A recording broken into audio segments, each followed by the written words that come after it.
Hello everyone, this side Malvi Mishra. I know मैं बहुत time बाद अपलोड कर रही हूँ वीडियो एंड मैं कोशिश कर रही थी बेसिकली आप लोगों का प्रॉब्लम सॉल्व करने के लिए एंड सर्टेनली हो गया है सॉल्व या नहीं हुआ है वो आप बताना कि वॉइस आप लोगों को क्लियर आ रही है कि नहीं। प्लस आज हम स्टार्ट करेंगे डेक्कन से।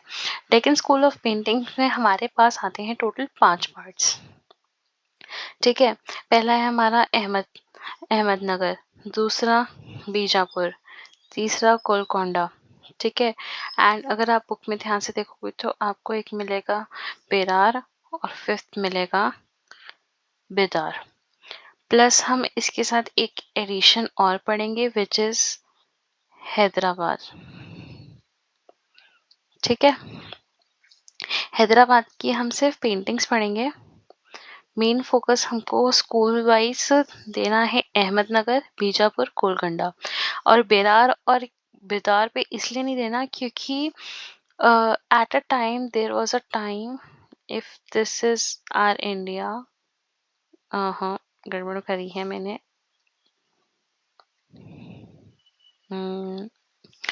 ओके,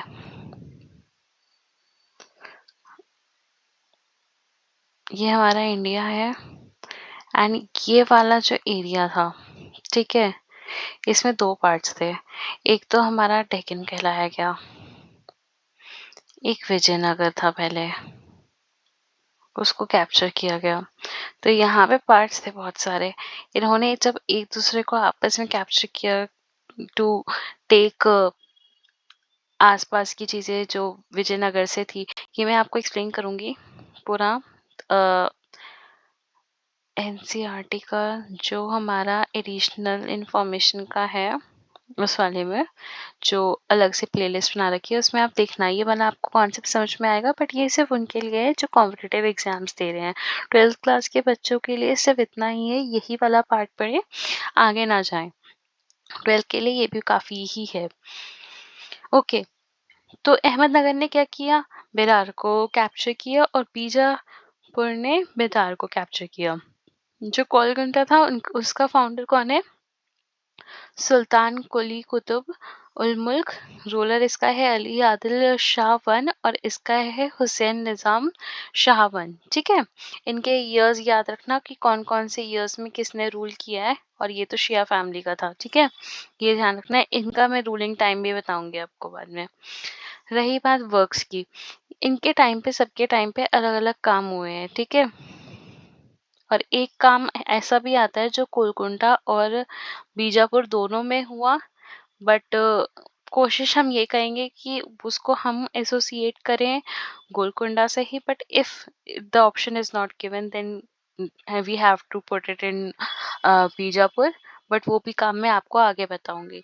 वर्क्स की बात रही, जब हम बात करते हैं हमारे अहमदनगर की,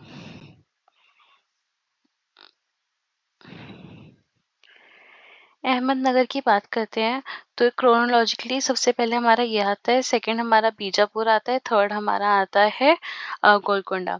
तो वर्क्स इसमें तारीफ है हुसैन शाही इसकी बात करते हैं, रागमाला सीरीज की बात करते हैं, गुलिस्ता की बात करते हैं जो इस टाइम पे हुआ था। ये सिर्फ नाम ध्यान रखना। वर्क्स यहाँ पे किसकी बात करते हैं, नुजुल उल उल्म की, साइंस ऑफ स्टार्स कहा जाता है, नौरसनामा, रागमाला पेंटिंग सीरीज इसमें पेंट हुई है। यहाँ पे एक योगिनी या फिर लेडी विद द मैना बर्ड कहते हैं या लेडी एंड मैना कहते हैं, ये इंपॉर्टेंट पेंटिंग है, इसके ऊपर भी बात करेंगे। ठीक है, बट इसके ऊपर हम बात करेंगे when we would be studying for competitive exam, not for the 11th and 12th class and CUET purposes. फिर आ जाते हैं Diwan of Hafiz, portrait of Mohammad Qutub Shah, manuscripts जो लिखी गई सूफी पोएम्स के ऊपर। ठीक है, ये काम से हमारे गोलकुंडा के। अब हम आते हैं features of Deccan school painting and इसके बाद हम साथ साथ पेंटिंग स्टार्ट करेंगे क्योंकि ये 2 टॉपिक आज हम खत्म करेंगे। रही बात एडिशनल डिटेल्स की जो हमारे कॉम्पिटिटिव एग्जाम के पर्पज से इम्पोर्टेंट रहती है, वो हम उसको अलग से अलग वीडियो में कवर करेंगे। जब हम डेक्कन स्कूल की फीचर्स की बात करते हैं तो हम एलिगेंस की बात करते हैं कि जो रिफाइंड एलिगेंस आता है मुगल पेंटिंग में और पर्शियन इन्फ्लुएंस में, वो हमारा कहाँ देखा गया है? वो हमारा डेक्कन में देखा गया है। एंड इसके साथ साथ हमारे जो ग्रोइंग ट्रीज हैं सर्कुलर मासेस में दिखाए गए हैं, लीव्स वगैरह रिपीटेटिव पैटर्न्स में हैं, बर्ड्स हैं, एनिमल्स हैं, ये काफ़ी ज़्यादा इन्फ्लुएंस दिखाया गया है इनका विजयनगर पेंटिंग से हमारे को उठ के आया है बेसिकली, क्योंकि इन लोगों ने विजयनगर कैप्चर किया था, तो यहाँ का इन्फ्लुएंस इसके ऊपर ज़्यादा आता है। इवन हमें डेक्कन में लेपाक्षी का भी इन्फ्लुएंस दिख जाता है, ठीक है, इसी रीज़न से। चलो ये तो बात की बातें हैं। और साथ-साथ हमें क्या-क्या एक्सप्रेसिव स्टाइल नज़र आता है हमें किसमें? रागमाला पेंटिंग्स में। डेक्कन पीरियड जो था हम डार्क पेंटिंग्स दिखाता है। डार्क है क्यों? पर्शियन ब्लू यूज़ हो रहा था इसमें, ऑरेंज भी प्रोड्यूस कर रहे थे, ऑरेंज से भी यूज़ हो रहा था। बट जितनी भी रागमाला पेंटिंग्स हैं हमारी, जितनी भी, ये जनरली डार्क है, ठीक है? डार्क कलर्स हैं, डार्क कलर्स यूज़ हुए हैं इसके अंदर। फिर रही बात हमारी ह्यूमन फिगर्स की। ह्यूमन फिगर्स में हमारा कंबाइंड है किसका? पर्शियन एलिमेंट्स भी हैं और इंडियन एलिमेंट्स भी हैं। कैसे? कि जो वुमेन्स हैं वो इंडिजिनस कॉस्ट्यूम्स में हैं, इलोंगेटेड फेसेस हैं, शार्प फीचर्स हैं, wide open eyes, broad foreheads, high neck, oversize jewellery, tall cylinder figures हैं जो डेक्कन इन्वेंशंस में दिखाई जाती हैं। ये चीज़ें हमारी क्या कौन सी स्टाइल पे बेस्ड है? पर्शियन में एंड इंडियन में, ठीक है?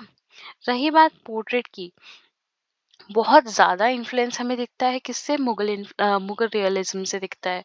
इसलिए भी दिखता है क्योंकि इसके ही साथ में आया, इसकी जस्ट बाद आया, ठीक है? हम बोलते हैं ना, कहाँ गया?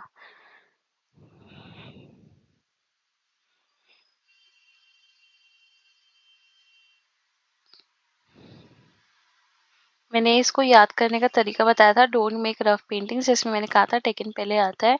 बट हमें ये भी ध्यान रखना होगा कि जब भी हम इन सब चीज़ों की बात कर रहे हैं, हमारी इसी सेंचुरीज के बीच की बात हो रही है, ठीक है?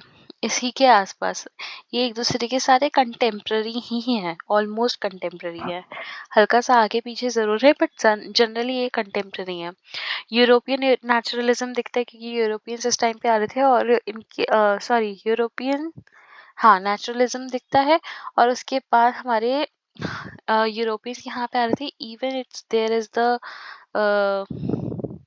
मछली पट्टनम करके है, यहाँ पे कंट्रोल्स यूरोपियंस का था थोड़ा बहुत, जहाँ पे वो अपनी पेंटिंग सेल करने की कोशिश कर रहे थे। तो हमें यूरोपियन नेचुरलिज्म तो दिखता ही दिखता है, और इसलिए थ्री डायमेंशनल इफेक्ट भी हमें दिखता है। इस टाइप की चीज़ें प्रोड्यूस हो रही थी यहाँ पे। रही बात टेक्न पेंटिंग्स की, जो है वो इमेजिनरी के ऊपर बेस्ड है, ठीक है? आइडियलाइज्ड इमेजिनरी, जैसे richness with elaborate details, wonderfully thought out compositions, ये चीज़ें यहाँ पे हमें बहुत ज़्यादा नज़र आती हैं। और रही बात कलर्स की, तो rich and brilliant colours use हुए हैं, गोल्डन कलर यूज़ हुआ है काफ़ी ज़्यादा, प्लांट्स कॉस्ट्यूम ज्वेलरी वगैरह दिखाने के लिए, ठीक है? ये फीचर्स थे, ये याद रखना। थोड़ा सा आपको इसे याद रहेगा कि किस टाइप की पेंटिंग्स थी और किस टाइप का इन्होंने काम करने की कोशिश की है। रही बात हमारी पेंटिंग्स की, पहला हमारा ये मैंने उठाया है एनसीईआरटी से, ठीक है? तो ये ध्यान रखना। कॉम्पोजिट हॉर्स दिखाया गया है, गोलकोंडा का है या अर्ली 17th सेंचुरी का है। Curious mix of artistic devices है, कल्टिनेट ऑफ कॉम्पोजिट हॉर्स है। पहले हम क्या देखते हैं? हमेशा की तरह हम देखते हैं कि हॉर्स में क्या क्या दर्शाया हुआ है, ठीक है? ये हमको नजर आ रहा है क्या? हॉर्स, इसके अंदर हमको दिखाई दे रही हैं फिगर्स, यहाँ पे भी हमको नजर आ रही है फिगर्स, ठीक है? हमें चाइनीज क्लाउड्स भी नजर आ रहे हैं, ठीक है? मेरे हिसाब से दिस इज द लायन, क्योंकि हमारी इसमें बात होती है लायन की। मुझे बताना कि यहाँ पे लोगों को लायन कैसे पता लगता है। मेरे अकॉर्डिंग यही है लायन। लायन है यहाँ पे, एक सेंस ऑफ लैंडस्केप भी है, if you see the trees and all, तो ये वाला पार्ट, ठीक है? तो हमारा, अगर हम इसको इग्नोर करते कि यहाँ पे ट्री और लैंड सा कुछ दिखा रखा है, तो ये चीज़ें हमें हवा में दिख रही थी। बट जैसे ही हम देखते हैं कि यहाँ पे ट्री बना हुआ है, रॉक्स वगैरह दिखाए हुए हैं, इस साइड भी दिखाए हुए हैं, तो एक हमें रियलाइजेशन मिलती है कि ये एक लैंड पे ही है। ठीक है, तो इसका हम अब पढ़ना स्टार्ट करेंगे कि ये क्या बताना चाहता है। ठीक है, तो हमारा क्या है, ये क्या इंक्लूड कर रहा है, इसके अंदर ह्यूमन फिगर्स हैं। कैसे वो एक दूसरे के अंदर एक्स्ट्रा ऑर्डिनरी फॉर्म्स में है। कहाँ पे है, गैलोपिंग हॉर्स के अंदर है। ठीक है, डेकोरेटेड बैकग्राउंड है। ठीक है, ये चीजें पढ़ना समझ में आएगी, तो मैं इसको एक वैसे भी पढ़ देती हूँ सो दैट आपको ये क्लियर रहे। Human figures in a manner that emerges as an extraordinary forms. ठीक है, एक्स्ट्रा ऑर्डिनरी फॉर्म्स की तरह हमें दिखती हैं गैलोपिंग हॉर्स के अंदर, supreme post on the decorated background. और ये बैकग्राउंड के आगे इसको इस तरीके से रखा गया है, फ्लाइंग क्रेन्स एंड लाइन्स। मैं बता रही हूँ ना, ये क्रेन्स, ये हमारी फिगर्स हैं क्रेन्स की। लाइन मैंने आपको दिखाया है ये वाला। चाइनीज क्लाउड्स दिखाए, ये रहे चाइनीज क्लाउड्स। ठीक है, प्लांट्स भी हैं, ये रहे plants with large leaves enhance the surreal elements of this painting from the Golconda। फिर आ जाती है हमारी बात when everything appears। मैं कह रही हूँ ना एरी, और ऐसा लग रहा है कि सब कुछ उड़ रहा है, फ्लाइंग है। तो इसके लिए हमारी फिर आईज जाती है कहाँ पे, बॉटम ऑफ द पेंटिंग, जहाँ पे हमें रॉकी फॉर्मुलेशंस नजर आते हैं, रॉक स्ट्रक्चर्स नजर आते हैं और प्लांट्स वगैरह नजर आते हैं, जो हमें एक सॉलिड ग्राउंड की फीलिंग देते हैं। ठीक है, फिर उसके बाद आता है हमारा अ सर्टेन डिसलोकेशन। ठीक है, और sense of space happens making this painting a memorable visual experience. ठीक है, all actions happen with in limited colour schemes. Colour schemes बहुत लिमिटेड यूज की गई हैं, कलर स्कीम है इसका। ठीक है, और इसके जनरली जो शेड्स यूज हो रखे हैं वो ब्राउन है, और सम जगह पे, कुछ कुछ जगहों पे ब्लू यूज हुआ है। ठीक है, आई गेस ये क्लियर हो गया होगा आप सबको। नहीं हुआ हो तो प्लीज मुझे कमेंट कर देना, I will just go through it once again for you. रही बात आती है हमारी सेकंड पेंटिंग की, which is Sultan Ibrahim Adil Shah to hawking. ठीक है, ये हमारे फारूक बेग ने बनाया था। फारूक बेग, अब मुझे आप बताओगे कि ये किसके कोर्ट में आपको पहले पढ़ा है आपने। ये आपका मुगल कोर्ट से रिलेटेड है, और वो वहां से यहाँ आए थे।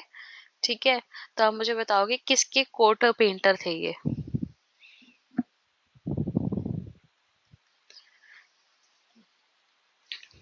और ये इनकी पेंटिंग बनी है 1590 टू 1595 में। ये बीजापुर स्टाइल में। कलेक्शन इसका कहाँ है, institute of the people of Asia, academy of sciences, Leningrad, Russia में है ये। ठीक है, इसमें इसकी पेंटिंग देखो, इसमें क्या क्या बने हुए हैं। हमारे पास एक पीछे इस बैकग्राउंड में क्या है, हमारा स्काई दिखाया हुआ है। ठीक है, ये हमें दो हंसों का जोड़ा दिखाया हुआ है, बर्ड्स दिखाई हुई हैं, हमारा सारा लैंडस्केप दिखाया हुआ है। एक बर्ड हमें यहाँ नजर आ रही है, गैलोपिंग हॉर्स नजर आ रहा है, उसके जो पैर है और ये चीजें हैं, ये हमारी रेड कलर की दिखाई गई है, which is adding the beauty to it, क्योंकि हमारा एक तो ये कॉम्प्लीमेंट्री कलर्स हैं दोनों। ठीक है, ये याद रखना, ग्रीन और रेड इज कॉम्प्लीमेंट्री। तो सीन हमारा एनहांस हो रहा है इससे। ठीक है, राजा बैठा हुआ है, आगे लीव्स वगैरह के पैटर्न्स वगैरह और अच्छे तरीके से बनाए हुए हैं बंचेस में, ये चीजें ध्यान रखना। ना हम इसके डिस्क्रिप्शन की ओर पढ़ते हैं। हाँ,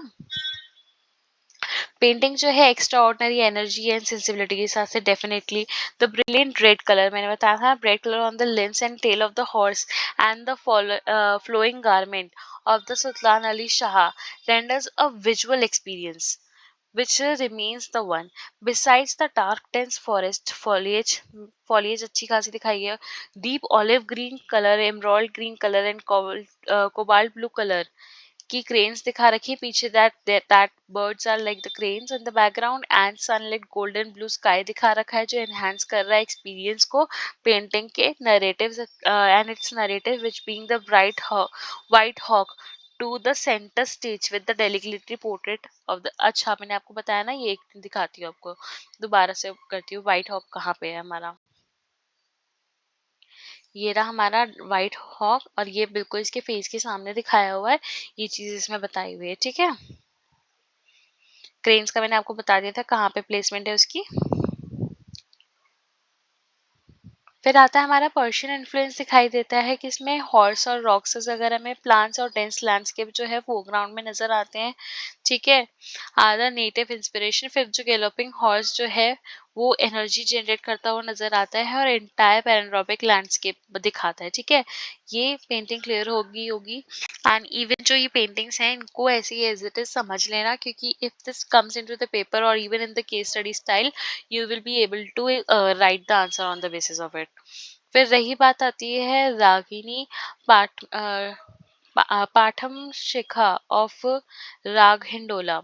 ये कब पेंट हुई है? 1590 से 95 में पेंट हुई है। बीजापुर में पेंट हुई है। कहाँ किसकी पार्ट है? राग हिंडोला का पार्ट है ये रागमाला का। कहाँ पे है? नेशनल म्यूजियम में है। अब यहाँ पे पर्शियन इन्फ्लुएंस नजर आ रहा है इन डोम्स में। क्यों? क्योंकि इसमें क्या यूज हुआ है? अराबेस्क की इसको मैं अराबेस्क करके पढ़ती हूँ, आई डोंट नो इसका क्या है नाम। ठीक है, तो इस स्टाइल में बने हैं डेकोरेशंस जो है surface decoration on the surface of the two domes that delineate the upper part of the painting. मैंने दिखाया था अभी, where letter are written in Devanagari to cover up the space. अब ये जो है हमारा देवनागरी में लिखा हुआ है, ये स्पेस कवर किया हुआ है इन्होंने। ठीक है,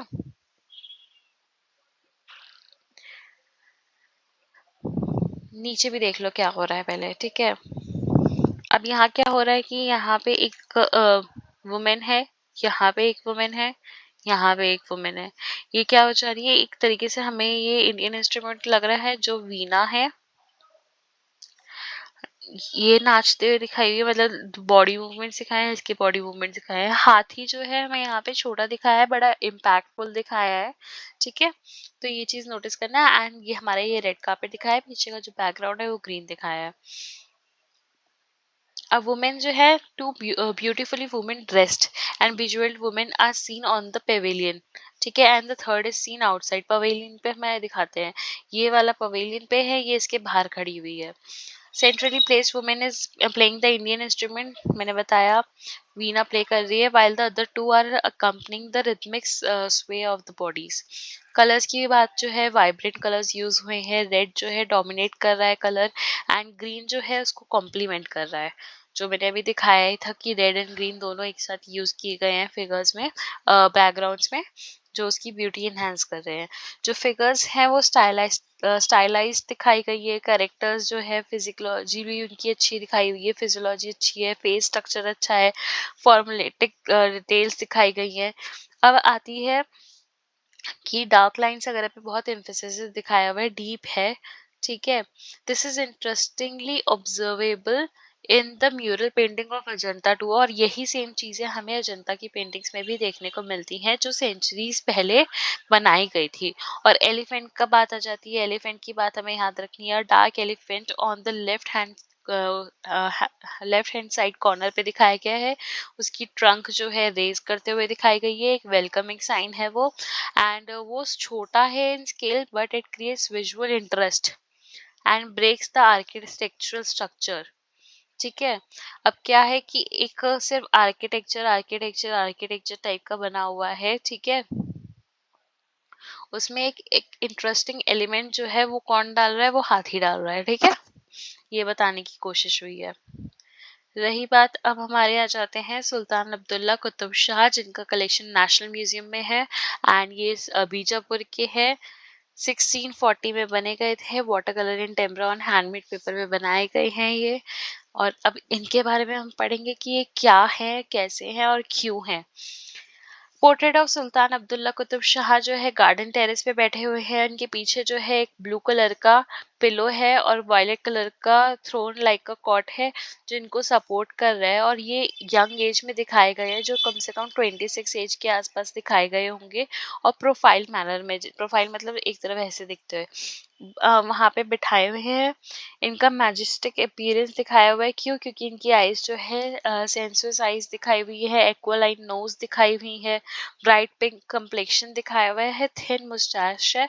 और साइड बर्न्स आर बेसिकली, मैं दिखाती हूँ, ये जो हमारे ये है मुस्टैचेस के साइड में ऐसे करके जा रहा है, और ये एरिया इसको साइड बर्न्स कहते हैं। ठीक है, इसको दिखाया हुआ है, इसको डिपिक्ट किया हुआ है। साथ साथ, where is it, relaxed posture दिख रहा है उनका, और अ, इस पिक्चर को हैंडसम बोला जाता है। हैंडसम एंड इम्प्रेसिव पिक्चर दिखाई गई है। ड्रेस जो है इनकी येलो कलर का अंगरखा पहन रखा है, फ्लोरल और ज्योमेट्रिकल डिजाइन पैटर्न्स बने हुए हैं इसके ऊपर, और इसके साथ साथ इसके अंदर गोल्डन एंड ब्लू कलर के पेंडुलस टर्बन भी पहन रखी है इन्होंने। ब्लू कलर का हैलो इनके पीछे है, हेड जो ग्लोरीफाई कर रहा है इनको। फिर साथ साथ रही बात स्वॉर्ड की, इन्होंने एक अपनी एक स्वॉर्ड होल्ड कर रहे हैं जो ब्लू शीट के अंदर है, राइट हैंड के अंदर, और एक वाइट रोज होल्ड कर, वाइट क्लॉथ होल्ड कर रहे हैं लेफ्ट हैंड से, ठीक है। रेड कलर जो है वो साइड में हैंग करता हुआ दिखाई दे रहा है back side of the shoulder के, और ब्लू पिलो कॉन्ट्रास्ट कर रहा है सुल्तान की फिगर को। और यही चीज एम्फेसिस वगैरह देती है हमारी aesthetic pleasure of the portrait को। Fence and blooming young plants पीछे हमें नजर आते हैं, बिहाइंड सुल्तान की एक फेंस लगी हुई है, और जो फ्लावर्स है यंग प्लांट्स वो ब्लूम कर रहे हैं। रही बात बैकग्राउंड की, बैकग्राउंड जो है ब्रिलियंट लैपिस लजूली की तरह यूज किया हुआ है, कलर यूज हुए हैं। बैकग्राउंड जो है वो मुगल सोवरिटी के दिखाए गए हैं, और पोर्सलिन लाइक क्रैकल दिखाया हुआ है। टॉप पे कैलीग्राफिक इंस्क्रिप्शन लिखा हुआ है जिसमें लिखा हुआ है पादिशाह सुल्तान अब्दुल्ला कुतुब शाह, और ये लिखा किसमें है, नास्तालिक इंस्क्रिप्शन में लिखा, मतलब ये इंस्क्रिप्शन मैंने लिख दिया, ये स्क्रिप्ट होती है तो यहाँ पे लिख देना नास्तालिक स्क्रिप्ट में लिखा हुआ है। एंड ये सॉरी ये हॉर्न बहुत आते हैं मेरे घर के आसपास, तो you have to deal with it certainly. मैंने बहुत कोशिश की इसको रिड्यूस करने के लिए, बट मुझसे तो नहीं हो सकते ये चीज़ रिड्यूस। रही बात अब आ जाते हैं हजरत निजामुद्दीन औलिया एंड आमिर खुसरो।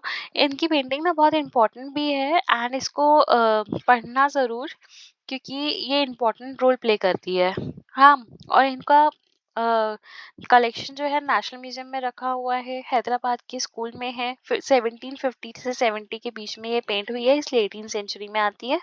डिपिक्स हजरत निजामुद्दीन औलिया, ये हमारे हजरत निजामुद्दीन औलिया है जिनके हाथ में वीणा कह रही हूँ, म्यूजिकल इंस्ट्रूमेंट है।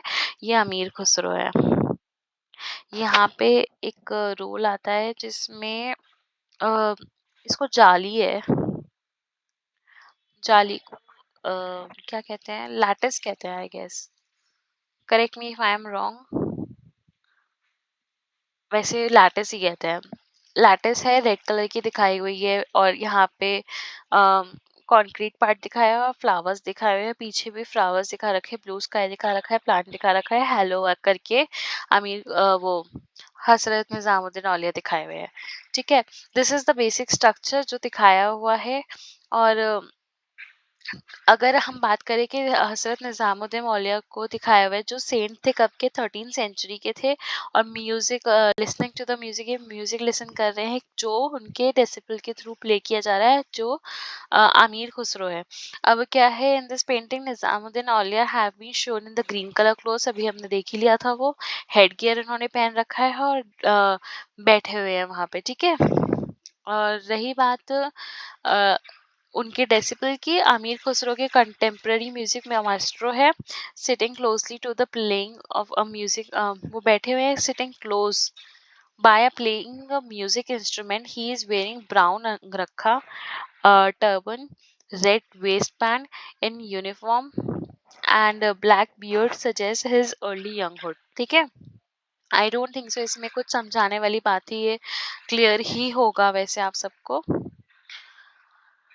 अब आती है बात निजामुद्दीन सर फेशियल एक्सप्रेशंस, जो उनके फेशियल एक्सप्रेशंस हैं, बॉडी पोस्चर है, वाइट बियर्ड है, सीरीन लुक है, वो उनका स्पिरिचुअल अटेनमेंट दिखा रही है, विजडम दिखा रही है कि उसके अंदर कितनी विजडम है, एंड कितना वो शांत हो चुके हैं एक्सप्रेशन वगैरह से।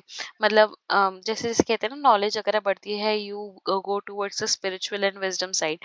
A yellow colored sunny halo has been shown to glorify him, and एक sense of spirituality और intellectual depth दिखाने के लिए भी ये show किया गया है। A calm and peaceful milieu is created by the artist with garden. A single red yellow colored fruit and a flowering plants and a wide and vast blue sky is seen in the background. Background बता दिया कि background कैसा नजर आ रहा है.